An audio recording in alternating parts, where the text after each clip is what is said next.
Por que eu falei lá no primeiro slide que diferentes estresses levam à falta d'água? Aqui ficou muito claro que a seca diminui a disponibilidade de água, isso é óbvio. Mas a salinidade também faz isso. Por quê? Porque lá na risosfera, lá fora, agora eu tenho mais sais competindo com os sais aqui de dentro, ou com os açúcares, ou com os o que quer que seja que está puxando a água aqui dentro. Então a planta talvez tenha que investir mais açúcar, mais carbono fixado da fotossíntese para poder atrair essa água para dentro.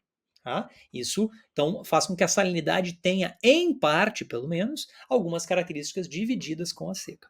E o frio da mesma forma. Se eu puder voltar aqui um slide, bom, o sal, eu teria algumas dessas moléculas parecidas puxando a água para fora. Então a planta precisaria acumular ou sintetizar mais delas ainda, tendo que investir um pouco mais para poder manter a água. E se eu estiver falando de baixa temperatura, o que acontece? Essas moléculas de água aqui, elas estão, embora presentes, elas estão mais lentas. A temperatura faz com que o movimento das moléculas de água seja um pouco mais devagar. Então, em parte, a planta também responde à salinidade e à seca de uma maneira parecida com desculpa, a salinidade e a baixa temperatura têm respostas parecidas com aquela da seca. Felipe, elas são iguais, elas são idênticas? Não, não são idênticas. A salinidade tem outras consequências